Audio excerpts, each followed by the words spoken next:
Hello everyone. इस class में हम भारत की राज्य व्यवस्था पढ़ने जा रहे हैं।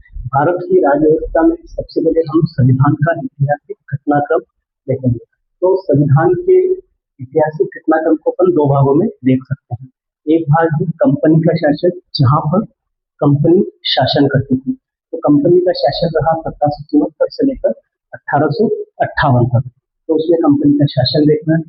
उसके बाद 1857 का प्रथम स्वतंत्रता संग्राम हो गया था। तो ब्रिटिश सरकार ने जो है अपना शासन जो है अपने हाथ में ले लिया था। तो उसके बाद अपन राज का शासन देखेंगे, जो 1858 से 1943 तक रहा। और 1947 में भारतीय स्वतंत्रता अधिनियम पारित हो गया था और भारत जो है वो आजाद हो गया। तो कंपनी के शासन में हमें रेगुलेटिंग एक्ट 1774 देखना है, act of settlement 1781, east India act 1784, charter act 1793, 1813, 1833 और 1853। ये चार चार्टर एक्ट अपने को देखना है। फिर ताज के शासन में भारत शासन अधिनियम 1858, भारत परिषद अधिनियम 1861, 1892 दोनों, मार्लेमेंटो सुधार 1909, मॉन्टेग्यू चेम्सफोर्ड सुधार 1919, भारत शासन अधिनियम 1935 और भारतीय स्वतंत्रता अधिनियम 1943। ये सारे एक्ट अपने को देखना पड़ेगा। तो सबसे पहले शुरू करते हैं अपने रेगुलेटिंग एक्ट 1773। ये एक्ट जो लाया गया है, इसके क्या प्रावधान थे, ब्रिटिश सरकार द्वारा कंपनी पर क्या क्या रेगुलेशन लगाए गए, वो सब अपन इस रेगुलेटिंग एक्ट के माध्यम से देखेंगे। तो शुरू करते हैं अपना पहला act, regulating act. Regulating act 1773 में आया था। कब आया था? 1773। तो हम सबसे पहले ये देखते हैं रेगुलेटिंग एक्ट। रेगुलेटिंग एक्ट 1773, इसके प्रावधान क्या क्या थे, ये सारे प्रावधान अपन देखने वाले हैं। तो सबसे पहले आपको पता होगा कि ब्रिटिश सरकार की 3 प्रेसिडेंसियां थी। एक बंगाल में थी, एक मद्रास में और एक बम्बई। ये 3 प्रेसिडेंसियां थी ब्रिटिश ईस्ट इंडिया कंपनी की। हर एक प्रेसिडेंसी जो है उसकी गवर्नर द्वारा संचालित की जाती थी। उसका प्रशासन का कार्य जो है वो गवर्नर करता था। ये अपने को पता है। तो 1773 का रेगुलेटिंग एक्ट के माध्यम से सबसे पहला प्रावधान ये किया गया कि केंद्रीय प्रशासन की नींव रखी गई। केंद्रीय प्रशासन की नींव रखी गई। केंद्रीय प्रशासन की नींव। इसका अर्थ ये है कि 3 प्रेसिडेंसियां थी, एक बंगाल, मद्रास और मुंबई। तो ये जो बंगाल प्रेसिडेंसी थी, इसको मेन प्रेसिडेंसी बनाया गया और इसका जो गवर्नर था, इसके गवर्नर को गवर्नर जनरल कहा जाता है। तो उसके अलावा ये बम्बई और मद्रास, ये जो है ये दोनों प्रेसिडेंसियां इस बंगाल प्रेसिडेंसी के अधीन कर दी गई और बंगाल का जो गवर्नर था उसे बंगाल का गवर्नर जनरल कहा जाने लगा। तो केंद्रीय प्रशासन की नींव रखी गई। और दूसरा ये है कि बंगाल का जो गवर्नर था, बंगाल का गवर्नर, इसे क्या कहा जाने लगा? Governor general. और इस एक्ट के तहत बनने वाला पहला गवर्नर जनरल कौन था? Lord Warren Hasting. Lord Warren Hasting. ठीक है। तो एक प्रावधान ये किया गया कि केंद्रीय प्रशासन की नींव रखी गई और बंगाल का जो गवर्नर था उसे बंगाल का गवर्नर जनरल कहा जाने लगा। और पहला गवर्नर जनरल कौन था बंगाल का? Lord Warren Hasting. ठीक है। इसके अलावा दूसरा प्रावधान ये था कि अभी तक इससे पहले ब्रिटिश सरकार कंपनी पर कोई भी नियम नहीं लगाती थी। तो ये पहला नियम लगाया गया था। इसलिए इसे अपन ये भी कह सकते हैं कि ब्रिटिश सरकार द्वारा कंपनी को विनियमित करने की दिशा में उठाया गया पहला कदम था। ब्रिटिश सरकार द्वारा कंपनी को विनियमित करने की दिशा में उठाया गया पहला कदम।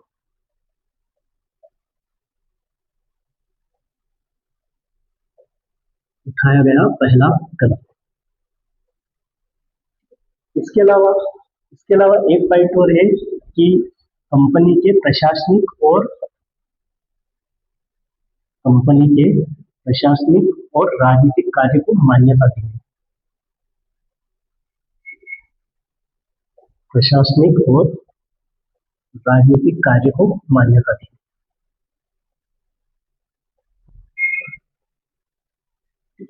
एक पॉइंट ये भी है कि कलकत्ता में सुप्रीम कोर्ट की स्थापना की गई।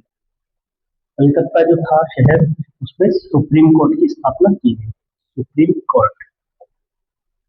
और इसके मुख्य न्यायाधीश कौन थे पहले, ये भी अपने को याद रखना है, सर एलिजा एंटे। सर एलिजा एंटे ये मुख्य न्यायाधीश थे कलकत्ता सुप्रीम कोर्ट के। इसके अलावा जो भी कंपनी के कर्मचारी,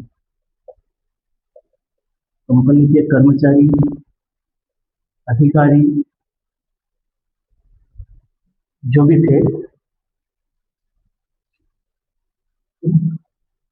इनको जो है निजी व्यापार,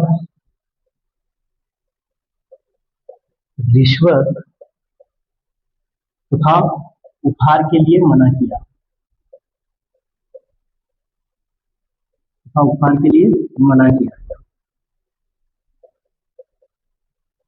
इसका मतलब ये था कि कंपनी के जो भी कर्मचारी हैं, जो भी अधिकारी हैं, वो किसी भी भारतीय शासक से जो है ना तो रिश्वत ले सकता था, ना उपहार ले सकता था, और कंपनी के कर्मचारी और अधिकारी अपना निजी व्यापार भी नहीं कर सकते थे। जो कंपनी व्यापार कर रही है वही व्यापार करेंगे, इसके अलावा जो भी अधिकारी वो अपना पर्सनल व्यापार नहीं कर सकते थे। तो रेगुलेटिंग एक्ट 1774 इसके मेन ये 6 पॉइंट है जो अपने को याद होना चाहिए। पहला, केंद्रीय प्रशासन की नींव रखी गई। केंद्रीय प्रशासन की नींव का मतलब है कि 3 प्रेसिडेंसियां थी, मैं लिख देता हूँ। एक तो बंगाल, और इसी के अधीन कर दी थी मुंबई और मद्रास।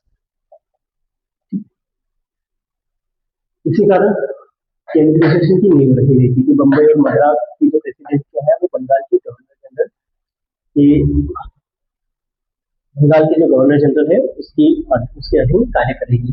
और इसी के तहत बंगाल का जो गवर्नर था उसको गवर्नर जनरल कहा जाने लगा, और पहला गवर्नर जनरल कौन था, लॉर्ड वारेन हेस्टिंग्स। तीसरा था कि ब्रिटिश सरकार द्वारा कंपनी को विनियमित करने की दिशा में उठाया गया पहला कदम था। इससे पहले ब्रिटिश सरकार ने कोई भी कदम नहीं उठाया था कंपनी को विनियमित करने के लिए। कंपनी अपना व्यापार कर रही थी, उसके साथ साथ युद्ध में सम्मिलित हो रही थी, युद्ध कर रही थी, शासन कर रही थी, वो कंपनी ही कर रही थी। लेकिन यहाँ पे ब्रिटिश सरकार ने विनियमित करना शुरू कर दिया कंपनी को कि भाई आपका जो काम है वो करिए, साथ में आप प्रशासनिक और राजनीतिक कार्य कर रहे हैं तो ये भी करिए। तो एक और पॉइंट ये है कि कंपनी के प्रशासनिक और राजनीतिक कार्य को मान्यता दी गई। कलकत्ता में एक सुप्रीम कोर्ट की स्थापना की गई जिसके मुख्य न्यायाधीश थे सर एलिजा एंटे। फिर कंपनी के जो कर्मचारी अधिकारी थे उनको निजी व्यापार, रिश्वत और उपहार के लिए मना किया गया। और एक पॉइंट और है कि ये जो गवर्नर जनरल है, गवर्नर जनरल जो है इसकी सहायता के लिए गवर्नर जनरल की सहायता के लिए 4 सदस्यीय कार्यकारी परिषद,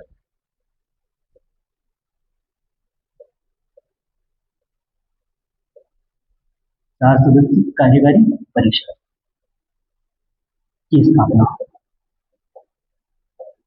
इसका अर्थ ये है कि गवर्नर जनरल जो है वो कोई भी कार्य करेगा वो एक 4 सदस्यीय परिषद है, उस परिषद की सहायता से ही कार्य करेगा। तो ये 7 पॉइंट अपने को रेगुलेटिंग एक्ट में पता होना चाहिए। अब इस रेगुलेटिंग एक्ट से किसी भी वनडे एग्जाम में कोई प्रश्न पूछते हैं तो कैसे पूछा जाता है कि पहला तो ये पूछ सकता है कि रेगुलेटिंग एक्ट कब लाया गया था, तो 1774। फिर ये पूछ सकते हैं कि किस एक्ट के तहत बंगाल के गवर्नर को बंगाल का गवर्नर जनरल कहा जाने लगा, तो 1774 का रेगुलेटिंग एक्ट। पूछ सकते हैं कि बंगाल का प्रथम गवर्नर जनरल कौन था, तो बंगाल का प्रथम गवर्नर जनरल कौन था, लॉर्ड वारेन हेस्टिंग्स। फिर किस अधिनियम के माध्यम से या किस एक्ट के माध्यम से कंपनी के प्रशासनिक और राजनीतिक कार्य को मान्यता मिली, तो रेगुलेटिंग एक्ट 1773। फिर एक प्रश्न पूछ सकते हैं कि किस एक्ट के तहत कलकत्ता में सुप्रीम कोर्ट की स्थापना की गई, तो कौन सा, रेगुलेटिंग एक्ट कलकत्ता में सुप्रीम कोर्ट की स्थापना कब की गई थी? तो ये आएगा 1774। फिर कलकत्ता में 1774 में जो सुप्रीम कोर्ट की स्थापना की गई थी उसके मुख्य न्यायाधीश कौन थे? तो सर एलिजा हेम्पे। कंपनी के कर्मचारी अधिकारी को निजी व्यापार, रिश्वत और उपहार के लिए इस एक्ट के तहत मना किया गया। तो रेगुलेटिंग एक्ट 1774। तो अपने को 1774 के रेगुलेटिंग एक्ट में इतनी सारी जानकारी अपने को पता होना चाहिए। ठीक है, इसके बाद रेगुलेटिंग एक्ट 1774 के बाद अगला एक्ट जो है वो है 1781 का एक्ट ऑफ सेटलमेंट। के बारे में बात कर लेते हैं। 1781 का एक्ट ऑफ सेटलमेंट। अगला है नंबर 2, 1781 का एक्ट ऑफ सेटलमेंट।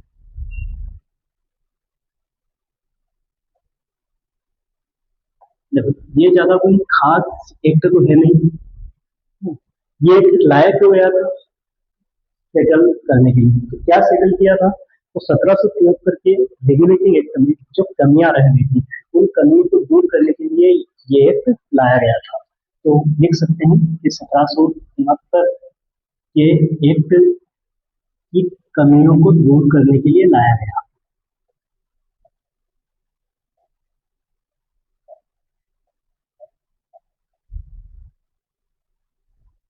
ठीक है, 1781 का एक्ट ऑफ सेटलमेंट जो है वो क्यों लाया गया? 1773 के एक्ट की जो कमियां थी उनको दूर करने के लिए। और कमियां क्या थी? अगर हम बात करें कमियों की, तो कमियां कुछ नहीं थी कि न्यायपालिका संबंधी कमियां थी। 1774 में जो सुप्रीम कोर्ट की स्थापना हुई थी, 1774 में सुप्रीम कोर्ट की स्थापना हुई। तो ये सुप्रीम कोर्ट जो है वो जो कंपनी है उसके कर्मचारी, उसके अधिकारी, उन पर भी केस, उनके केस को भी सुन सकता है क्या? या सिर्फ कलकत्ता के लोगों के लिए सुन सकता है ये? और जो बम्बई प्रांत हो गया, मद्रास प्रांत हो गया, वहां से अपील के जो अधिकार आते हैं वो सुप्रीम कोर्ट के पास जाएंगे या गवर्नर जनरल के पास जाएंगे? ये भी था। तो इसमें डिसाइड किया गया कि सुप्रीम कोर्ट जो है वो केवल कलकत्ता के निवासियों तक ही सीमित रहेगा। कलकत्ता के जितने भी निवासी हैं उनका कोई भी जो न्यायालयीन कार्य है वो ये सुप्रीम कोर्ट करेगा। और इसमें भी हिंदू लोगों को जो है वो हिंदू लॉ के हिसाब से इसमें सजा दी जाती थी और मुस्लिम लोगों को मुस्लिम लॉ के हिसाब से सजा दी जाती थी। तो गवर्नर जो ये मुख्य न्यायाधीश था इसके साथ एक हिंदू व्यक्ति भी रहता था और एक मुस्लिम व्यक्ति भी रहता था। तो जिस प्रकार का केस आता था उस प्रकार की सुनवाई किया करते थे। और तीसरा 1784 का fits India act. 1784 fits India act.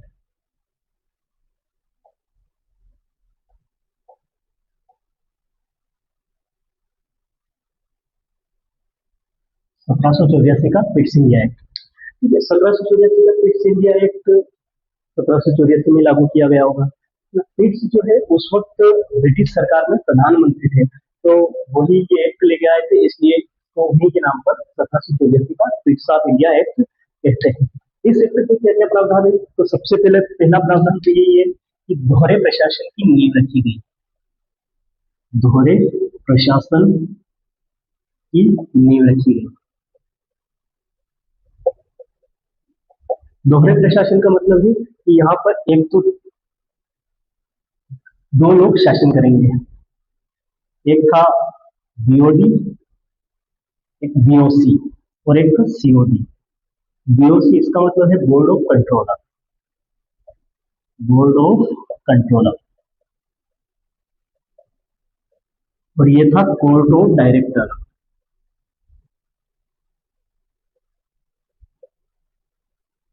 Court of director.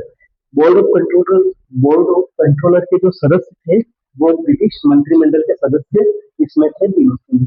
और कोर्ट ऑफ डायरेक्टर में कौन लोग आएंगे? तो जो कंपनी जो थी उसके जो व्यापारी थे वो इसमें थे कोर्ट ऑफ डायरेक्टर में। तो यहाँ दोहरे प्रशासन की नींव इस प्रकार रखी गई कि बोर्ड ऑफ कंट्रोलर जो है वो राजनीतिक मामलों को देखेगा। कंपनी के जो भी राजनीतिक मामले हैं वो बोर्ड ऑफ कंट्रोलर के माध्यम से देखे जाएंगे। और जो व्यापारिक मामले हैं व्यापारिक मामले जो हैं वो जो है कोर्ट ऑफ डायरेक्टर देखा जाएगा। तो जो गवर्नर जनरल था उसके लिए प्रशासन जो है वो दो प्रकार का हो गया था, दोहरा प्रशासन हो गया था उसके लिए कि अगर मान लो राजनीति से संबंधित कोई भी मामला है उसकी जानकारी देना होगा तो बोर्ड ऑफ कंट्रोलर को देना होगा, बीओसी के सदस्य को देना होगा। और अगर व्यापार संबंधी कुछ भी काम है, व्यापार संबंधी जो भी मामले है उनकी जानकारी अगर देना है तो उसे गवर्नर जनरल को किसको देना पड़ेगी, वो कोर्ट ऑफ डायरेक्टर को। कोर्ट ऑफ डायरेक्टर में कौन से लोग थे, तो इसमें थे व्यापारी। बीओसी में कौन थे, ब्रिटिश मंत्रिमंडल के सदस्य, ब्रिटिश मंत्रिमंडल के सदस्य ये इसमें थे। ठीक है। और एक और पॉइंट है इसमें कि आपने पढ़ा हो 1773 के रेगुलेटिंग एक्ट में एक बात करी थी कि गवर्नर जनरल जो है उसकी सहायता के लिए एक कार्यकारी परिषद का गठन किया गया था। उसमें कितने सदस्य थे, 4। तो इस एक्ट के माध्यम से क्या किया कि उसके कार्यकारी परिषद के जो सदस्य थे उनकी सदस्य संख्या कम कर दी गई। कार्यकारी परिषद की सदस्य संख्या कम करके 3 कर दी गई। पहले 4 सदस्य थे, उन सदस्यों को इस 1784 फिर से इंडिया एक्ट के तहत 3 कर दिया गया। तो 1784 के फिर से इंडिया एक्ट में अपने दो चीजें ध्यान रखना है। एक तो यही कि दोहरे प्रशासन की नींव रखी गई। इसका मतलब है कि गवर्नर जनरल जो है उसके अब 2 बॉस हो गए, एक बीओसी और एक सीओडी। बीओसी जो है इसका मतलब है बोर्ड ऑफ कंट्रोलर। इसमें कौन लोग थे, ब्रिटिश मंत्रिमंडल के सदस्य। और सीओडी इसमें व्यापारी थे और कोर्ट ऑफ डायरेक्टर, सीओडी का मतलब है कोर्ट ऑफ डायरेक्टर। व्यापारी थे, ये व्यापारिक मामले देखेंगे और ये राजनीतिक मामले। तो गवर्नर जनरल को जो है अगर राजनीति से संबंधित कोई मुद्दा है तो बीओसी बोर्ड ऑफ कंट्रोलर को बताना था। और अगर व्यापारिक मामले जो है, व्यापार संबंधी जो भी मामले हैं वो सीओडी को बताना था। तो इसके लिए दोहरा प्रशासन हो गया, कुछ ये इनको बताना है, कुछ चीजें इनको बताना है। फिर एक और ये था कि कार्यकारी परिषद की संख्या में कमी कर दी गई और 3 कर दी गई, 3 सदस्य रख दिए। पहले कितने थे, पहले 4 सदस्य थे। 1784 फिर से इंडिया एक्ट में ये पूछ जाएगा कि बोर्ड ऑफ कंट्रोलर किस प्रकार के मामलों के लिए थे और बोर्ड ऑफ डायरेक्टर किस प्रकार के लिए मामलों की। दोहरे प्रशासन की नींव कब रखी गई, तो 1784 फिर से इंडिया एक्ट। इस अधिनियम के तहत कार्यकारी परिषद की संख्या 4 से 3 कर दी गई, तो 1784 फिर से इंडिया एक्ट। ये 1784 के फिर से इंडिया एक्ट में अपने को देखना है। इसके अलावा अगला जो अधिनियम है वो 1793 का चार्टर एक्ट। चार्टर एक्ट अगले 3 आएंगे। तो अगले 4 जो अधिनियम है वो सारे चार्टर एक्ट हैं। हर 20 वर्ष में उन अधिनियमों को लाया गया। पहला है 1793, फिर उसके 20 साल बाद 1813, फिर उसके 20 साल बाद 1833 और फिर उसके 20 साल बाद 1853। ठीक है। तो अगला हम पढ़ते हैं 1793 का चार्टर एक्ट।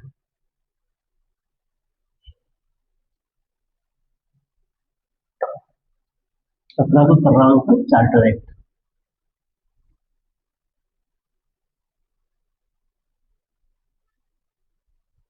ठीक है।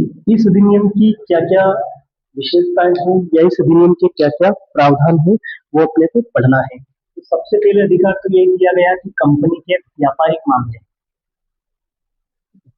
कंपनी के जो व्यापारिक मामले हैं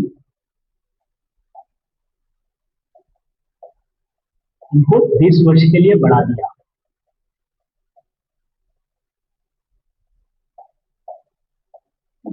कंपनी के जो व्यापारिक मामले हैं उनको 20 वर्ष के लिए बढ़ा दिया। इसका मतलब यह है कि ब्रिटेन की कोई भी अन्य कंपनी अगले 20 वर्ष तक और भारत में व्यापार करने के लिए नहीं आएगी।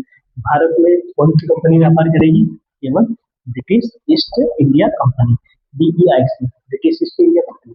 तो कंपनी के जो व्यापारिक मामले हैं उनको अगले 20 वर्ष के लिए बढ़ा दिया गया। ठीक है, ये एक पहला पॉइंट है। इसके अलावा ये था कि जो बंगाल का गवर्नर जनरल था,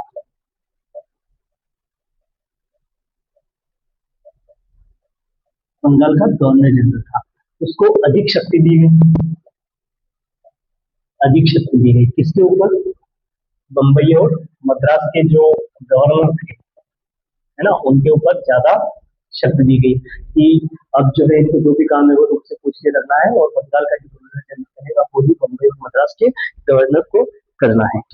फिर इसके अलावा जो अभी 1784 के फिट्स इंडिया एक्ट के माध्यम से एक बीओसी और सीओडी बनाया गया था। सीओडी मतलब कोर्ट ऑफ डायरेक्ट, वो तो व्यापारी लोग थे, तो उनको तो बेसिकली जो व्यापार का मुनाफा आ रहा था वो मिल रहा था।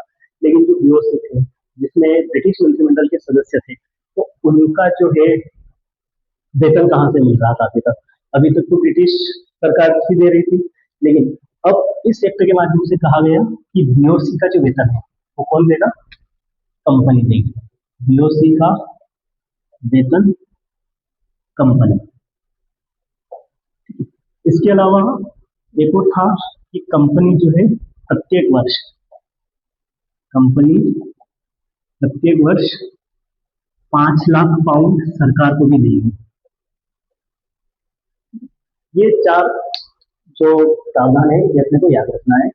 एक ये कंपनी के जो व्यापारिक मामले हैं उनको अगले 20 वर्ष के लिए बढ़ा दिया गया, 1797 से 1813 तक। मतलब 1813 तक तो ये निश्चित हो गया कि कोई भी ब्रिटेन की कोई भी कंपनी भारत में व्यापार के लिए नहीं आ सकती।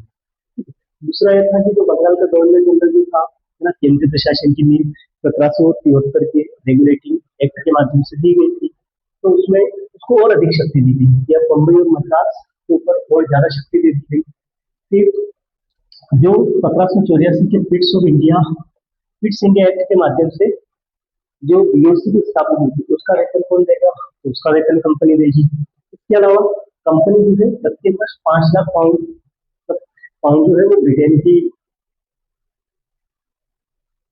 की करेंसी है। तो 5 लाख पाउंड जो है प्रत्येक वर्ष कंपनी जो है वो किसको देगी? सरकार को। 5 लाख पाउंड सरकार को, सरकार ब्रिटेन की सरकार इसको देगी। ये 1793 के चार्टर एक्ट की प्रावधान है, ये अपने को याद होना चाहिए। फिर अगला एक्ट है 1813 का चार्टर एक्ट। 1813 का चार्टर एक्ट।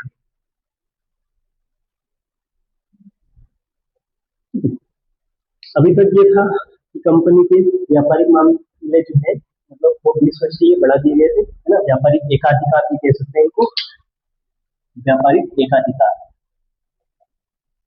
ये 20 वर्ष के लिए बढ़ा दिए गए थे। तो 1813 तक तो इन्हीं का राज था। ये जो चाहे वो व्यापार कर सकते थे, जो चाहे वो कर सकते थे। लेकिन 1813 का जो चार्टर एक्ट है इसमें कह दिया गया कि कंपनी जो है ब्रिटिश ईस्ट इंडिया कंपनी केवल चाय का तथा चीन के साथ व्यापार पर एकाधिकार।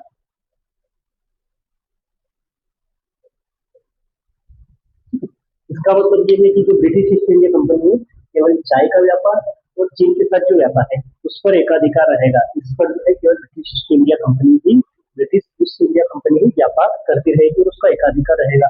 लेकिन अन्य जो भी व्यापार है भारत के साथ उसमें अन्य कंपनियां भी आ सकती है ब्रिटेन की।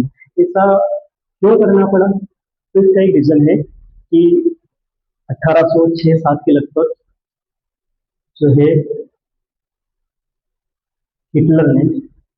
नेपोलियन ने जो है वो महाद्वीपीय व्यवस्था शुरू कर दी थी। और महाद्वीपीय व्यवस्था में उसने ये कहा था कि अगर कोई भी यूरोपीय देश ब्रिटेन के साथ व्यापार करता है तो उस पर जो है हम आक्रमण कर देंगे या उससे हमारी दुश्मनी हो जाएगी। तो कोई भी देश ब्रिटेन के लोगों के साथ व्यापार नहीं करता था। तो ब्रिटेन के जो व्यापारी हैं उनका व्यापार चौपट होने लगा। अब वो व्यापार किसके साथ करें? तो उन्होंने सरकार से कहा कि भाई हमें भी भारत की तरफ जाने दो, भारत में व्यापार करने दो।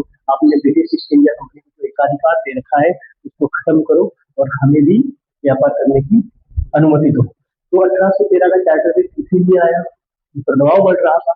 वो लेकर आए कि ब्रिटिश ईस्ट इंडिया कंपनी जो है केवल चाय का और चीन के साथ व्यापार जो है वो कर सकती है, उस पर एकाधिकार रहेगा। लेकिन अन्य व्यापार जो है अन्य कंपनियां भी कर सकती है। इसके अलावा एक ये था, दूसरा पॉइंट ये था कि ईसाई पादरियों को, जो ईसाई पादरी थे, भारत आने की अनुमति दी गई। भारत आने की अनुमति। ठीक है, इसका मतलब है कि जो ईसाई पादरी जो है वो ईसाई धर्म को प्रसार करने के लिए, ईसाई धर्म का प्रचार करने के लिए भारत आ सकते हैं। इसके अलावा एक पॉइंट और ये था कि शिक्षा पर 1 लाख रुपए खर्च किए जाएंगे। शिक्षा पर 1 लाख रुपए खर्च किए जाएंगे, लेकिन ये जो शिक्षा पर 1 लाख रुपए का है वो खर्च नहीं हुआ, क्योंकि उनके आपस में ही था कि शिक्षा किसको दे, गरीब लोगों को दे, अमीर लोगों को दे, या भारतीय शिक्षा दे या पश्चिमी शिक्षा दे। इस प्रकार का इनके बीच इनके बीच चलता रहा, तो शिक्षा पर 1 लाख रुपए खर्च नहीं हुए। बस प्रावधान तो था कि 1 लाख रुपए का खर्च करेंगे शिक्षा पर। और एक और ये है, चौथा पॉइंट ये है कि जो भी कंपनी जहां जहां पर कंपनी ने शासन कंपनी जो है जहां जहां शासन कर रही थी, वो जो है उस पर ताज की संप्रभुता होगी। आज ताज की संप्रभुता, इसका अर्थ ये है कि जो भी अभी तक संपत्ति जो थी वो ब्रिटिश ईस्ट इंडिया कंपनी की थी, वो अब संपत्ति ब्रिटिश ईस्ट इंडिया कंपनी की नहीं रहेगी, ब्रिटिश क्राउन मतलब ब्रिटिश ताज की रहेगी। ये इस 1813 का चार्टर है, इसके माध्यम से कहा। चलो 1793 में क्या था कि कंपनी के जो व्यापारिक एकाधिकार है उनको 20 वर्ष के लिए बढ़ा दिया गया था। ठीक है, बंगाल का गवर्नर के ऊपर सबसे अधिक शक्ति दी गई, राइट, और बम्बई और मद्रास रेसिडेंसियों के ऊपर फिर बीओसी का वेतन कंपनी देगी। कंपनी जो है प्रत्येक वर्ष 5 लाख पाउंड सरकार को देगी। फिर अगला 1793 के 20 वर्ष बाद 1813 का चार्टर देता है। इस एक्ट के माध्यम से कहा गया कि ब्रिटिश ईस्ट इंडिया कंपनी जो है जिसका एकाधिकार था अभी तक व्यापार पर, वो केवल चाय का और चीन का व्यापार जो है उस पर उसका एकाधिकार रहेगा। बाकी अन्य कोई भी कंपनी जो है, ब्रिटेन की जो कंपनी है, वो आकर यहाँ व्यापार कर सकती है। इसके अलावा ईसाई पादरियों को भारत आने की अनुमति दी गई। ईसाई पादरी जो है ईसाई धर्म का प्रचार करने के लिए, लोगों को ईसाई बनाने के लिए जो है वो भारत आ सकते हैं। अब फिर तीसरा था कि शिक्षा पर 1 लाख रुपए का खर्च करने का प्रावधान था, लेकिन ये खर्च हुआ नहीं। फिर चौथा था ताज की संप्रभुता, मतलब जो भी ब्रिटिश ईस्ट इंडिया कंपनी का जो भी शासन है, जहां जहां पर शासन है, वो उस पर ताज की संप्रभुता होगी। ठीक है, ये 1813 का चार्टर एक्ट। इसके अलावा अगला एक्ट 1833 का चार्टर एक्ट। 1813 के बाद 20 वर्ष, तो कब होंगे? 1833। 1833 जो है वो आएगा।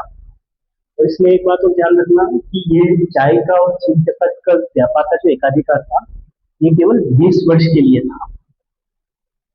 ठीक है, 20 वर्ष तक जो है चाय और चीन के साथ व्यापार पर जो एकाधिकार है वो 20 वर्ष तक, 20 वर्ष बाद कुछ भी कर सकते हैं। तो अब आते हैं 1833 का चार्टर एक्ट।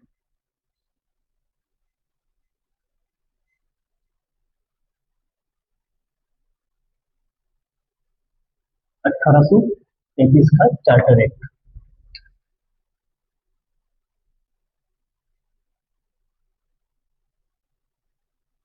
बहुत ही महत्वपूर्ण चार्टर एक्ट है। सबसे अधिक जो चार्टर एक्ट महत्वपूर्ण है वो यही चार्टर एक्ट है। पहला तो यही है कि 20 वर्ष के लिए चाय का और चीन के साथ व्यापार का अधिकार था। इस अधिनियम के तहत ये दिया गया कि व्यापारिक एकाधिकार समाप्त, व्यापारिक एकाधिकार समाप्त, मतलब अब जो है ब्रिटिश ईस्ट इंडिया कंपनी जो है, ब्रिटिश ईस्ट इंडिया कंपनी जो है वो व्यापार नहीं करेगी। ठीक है, व्यापारिक एकाधिकार समाप्त, तो व्यापार करना भी चाहे तो कर सकती है, नहीं भी करे तो कोई दिक्कत नहीं। अब केवल वो विशुद्ध रूप से प्रशासनिक निकाय, मतलब वो जो कंपनी जो है अब केवल एक प्रशासनिक निकाय के रूप में कार्य करेगी, और ब्रिटिश सरकार के प्रतिनिधि के तौर पर जो है केवल भारत पर प्रशासन का काम देखेगी। व्यापार से उसको कोई लेना देना नहीं है। व्यापार जो है दूसरे कंपनियां करते रहेगी, बस आपको जो है राज करना है, प्रशासन का काम देखना है।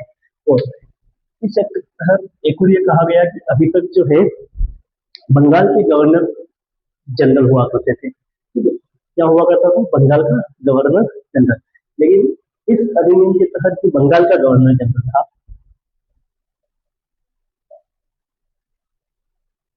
बंगाल का गवर्नर जनरल, उसे क्या बना दिया गया, वो अब भारत का गवर्नर जनरल, पूरे भारत का गवर्नर जनरल। इसका नाम चेंज कर दिया गया, पहले जो बंगाल का गवर्नर जनरल हुआ करता था, अब वो भारत का गवर्नर जनरल होगा। और इस अधिनियम के तहत बनने वाला प्रथम गवर्नर जनरल भारत का कौन है, तो Lord William Bentinck, Lord William Bentinck.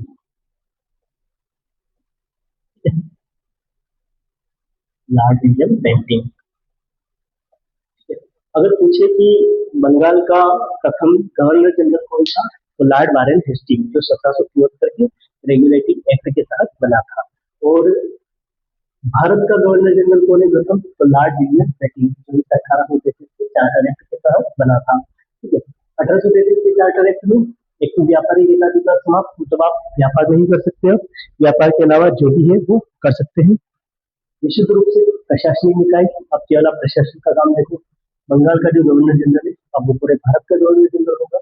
इसके तहत बनने वाले गवर्नर जनरल जो थे वो थे लॉर्ड विलियम बेंटिंक।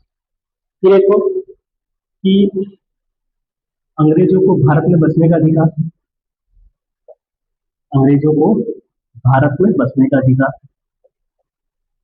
अभी तक बसने का अधिकार नहीं था, अब अधिकार दे दिया गया कि अगर आपकी इच्छा हो और आप पूरे उम्र भारत में भी जाना चाहते हो तो आप भारत में रह सकते हैं। तो अंग्रेजों को भारत में बसने का अधिकार दे दिया गया। ठीक है, इसके अलावा एक विधि आयोग की स्थापना की गई, विधि आयोग की स्थापना, विधि आयोग की स्थापना, विधि आयोग की स्थापना किसकी अध्यक्षता में की गई, तो लॉर्ड मेकाले, लॉर्ड मेकाले। ठीक है, और और एक और ये है कि बंगाल का गवर्नर जनरल जो है वो भारत का गवर्नर जनरल बना लॉर्ड विलियम बेंटिंक। यहाँ से ये 5 पॉइंट काफी है याद करने के लिए अपने को 1833 के चार्टर एक्ट के माध्यम से। ठीक है, पहला ये है कि व्यापारी अधिकार समाप्त, इसका मतलब जो है अब कंपनी व्यापार नहीं करेगी, व्यापार दूसरी कंपनियां करेगी। तो कंपनी क्या करेगी, तो कंपनी क्या करेगी, कंपनी जो है विशुद्ध रूप से प्रशासनिक निकाय बनेगी।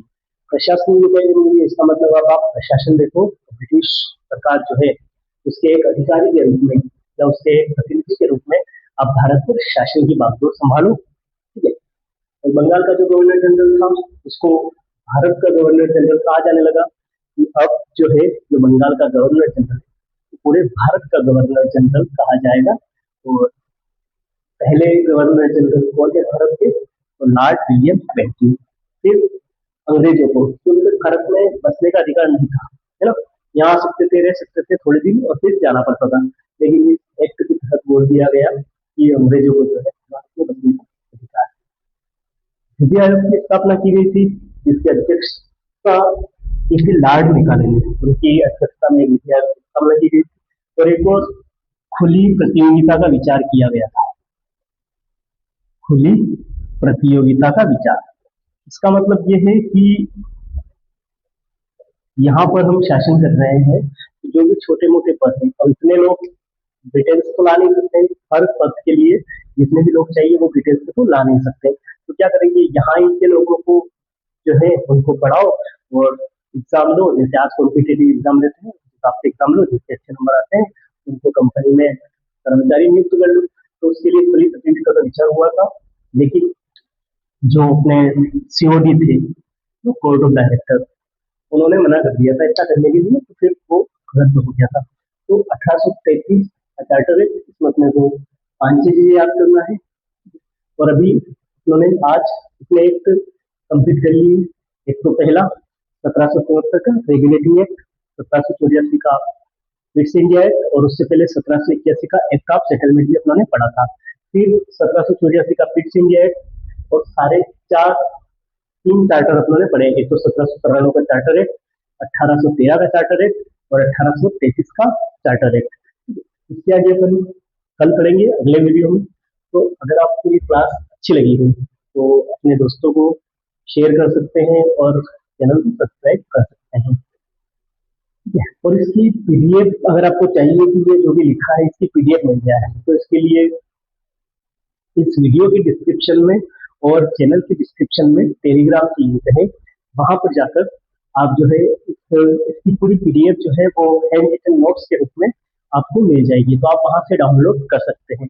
इसके अलावा अगर हमारी इंस्टाग्राम आईडी से जुड़ना चाहते हैं तो उसके लिए इंस्टाग्राम आईडी की लिंक भी है, तो उसमें जुड़ सकते हैं। और आपको किसी प्रकार का कोई प्रश्न अगर पूछना है ना क्लास संबंधी, तो आप वहां पर पूछ सकते हैं और हमारी इंस्टा आईडी को फॉलो कर सकते हैं।